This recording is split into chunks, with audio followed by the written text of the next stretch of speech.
Dhugumamoo kijibamoo dhugumamoo kijibamoo maal jaalatti kijibaa fi dhuga qabdi jaalatti jaalala dhugaan dhuga kanmaan beekan.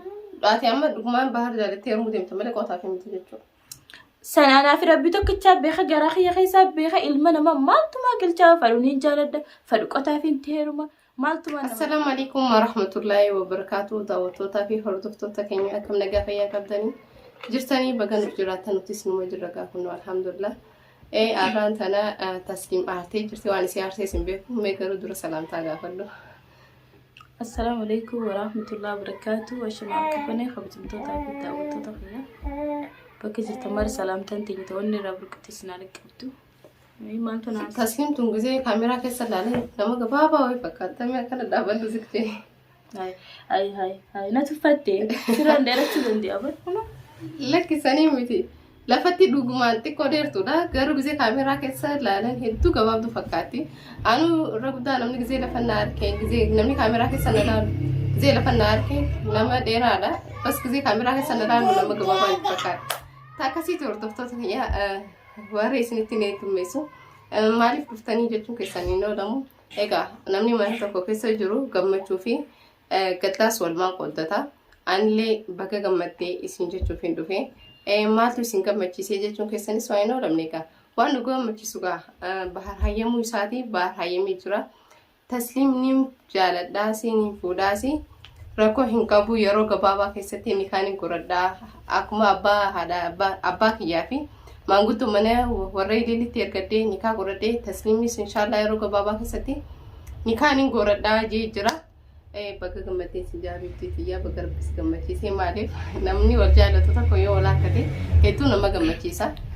Egaa akka miidhamee ati amma gammachuu ta'e tan karaa hordoftoota keenyaa nuuf ibsinsi gaadha.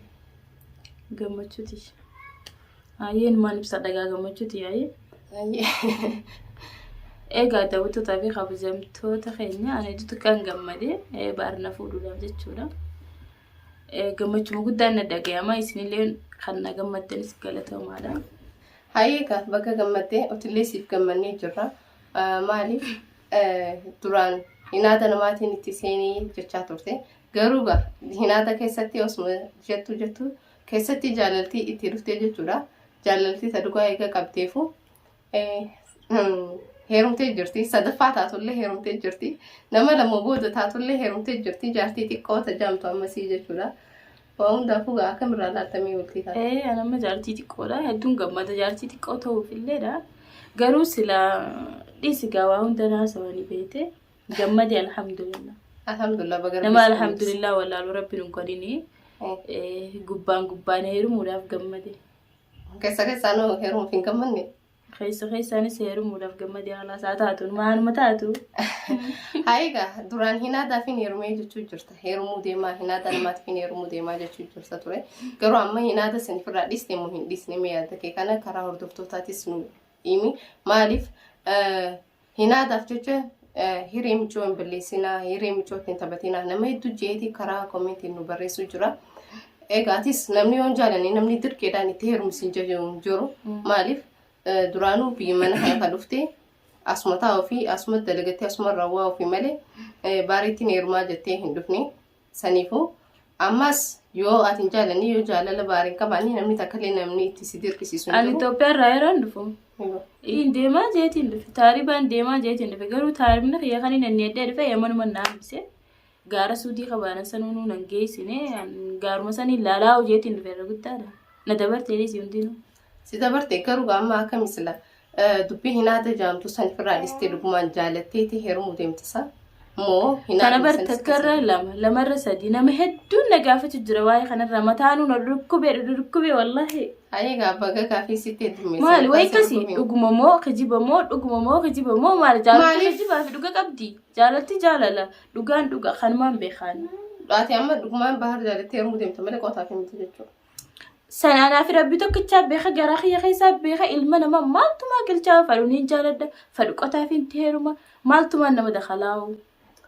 Egaa hordoftoota kiyya arraan tana tasliim hedduu artee jirti maaliif nama hedduutu gaafii akkana kana gaafachuu jiraani walumaa gala aan baga gammadee. Gaafii kana na gaafataniiti kan qotaa yoo jees baay'ee raafuu barbaadanii ani qotaa miti jaalaluma waan jaalala taate Saniifuu baay'ee qotaa jechuun qotaa yoon jees baay'ee nafa dhugaa yoon jees jalaa bahuu dadhabee gaafumatti yaa'u nan gaafatina yoon jee irra wayyaadha nan gaafatina. Hayyee sin gaafan dhugaa.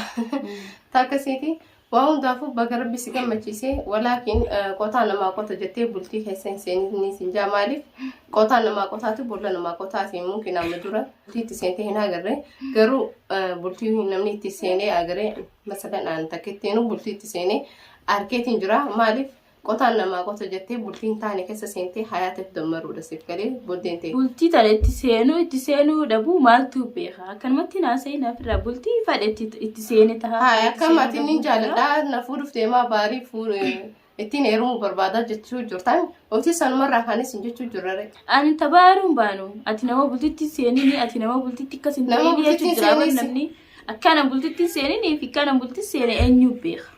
Dhugaa san. Fedhu biyyattiin seenee dhufa fedhu karaa kanatti seenee dhufa fedhu kan fedhettiin bultii harkee gawaa hunda akkuma isin agartanitti hin beeka. Okay, baga agarte. Maaliif namni waaniif hin kana jiruuf anni beekanii namni hedduun ati bultiin agarree ati akkasii tanumaa baar jalaan dhorkuu barbaadan ni beekanii sanumaaf akka baar jalaan dhorkine ani bultii seenee harkee jee'uu irra bareedan harkee akkuma waan nama harkee tanamaa yoon harkees xiyyaas harkee tanamaa baay'een harkee tafatiyaatanii wajjin jiru harkee. Hatta taylillee bultiin baaratan maami harkee hundaa harkee anis harkee bultii harkee. Ay. Maa qofaltay waa qorleen jiru sana keessa. Maaltu na qofalchiisanii beekanii hordoftoota kiyya. Namaatu isii kan lubbuutti fidee gaafiidhaan jechuudha. Telefoon isii kan silaa agartan nama dhibbaa olii bilbilee akkana ta'een akkasiin ta'een kan jiruun jiru hedduu jira. Basuuti gaama kan dhufne walumaa galatti hordoftoonni illee gaafii akkana waas gaafachuu jiraniif bakkuma takkatti ifirraa deebisiidha siif galee. Saniifuu tasliim qotaaf heerumuu findeemtu dhugumaan jaalattee heerumuu deemti. Jaalalleessii kan ammoo rabbi bakkaan haa gahuuf jaa isinillee du'aa godhaa fi takkasiitti hordoftoota kiyya inshaallah. Egaa an waa hedduus jechuun barbaadu. Ni beektaa hireen qoda rabbiiti. Akkaanii fi osoo tokkollee nu heerumin jaarsa namaa abbaa beera lamaa heerumuus kan na godhe rabbi. Sanumaaf yoo rabbiin murteessee akkaan baaritti heerumuu murteesses ittiin heeruma. Ati bultiin agarree ati akkasii na cinqanii barmataan na wereere akka hin argina nuuf hin beekami mana qoratan. Tabiraati keessaa baasuu deemaniisa. Waa hundaafuu namni akkanas hin joos garuu irra guddaan maaliif ni beektaa? Sumaaf jecha na fakkaata. Sumaaf. Ani waan inti seenu deemuu ni beektani? Waa takka bicha baal. Jaalala. Lamaa miti waa takka bicha. Waa lamaa fi miti waa takka. Waa hundaafuu waan inti seenu deemtu ati beekaa tasni. Walakin namni immoo kasi gorsa namaa fudhachuunis bareedaadha. Gorsa namaa irrumaa hin fayyadamu jira odile kana akkaan hin deemu na godhe gorsuma namaati maaliif ittiin fayyadama. Yoo akkas hin ta'in jaanis hin ta'u irraa hin dhaabbadha. Wanni kun hin ta'u jaanis irraa hin dhaabbadha. Hatta waan biraadis warra maqaa ililliin kaasin juundaa'u qaali isaanii godhe akka maqaa ililliin kaafne dubbachaa jira ilillee. Dubbisi akkasuma waan biraallee ni hindisa waan isin waan hin ta'u jaan hunda ni hindisaan rakkoon qabu. Ammishi baaruma jalaa hafinaan jeenaa jedhe. Isa waan hin filadheef anaabbe. Dhugaa.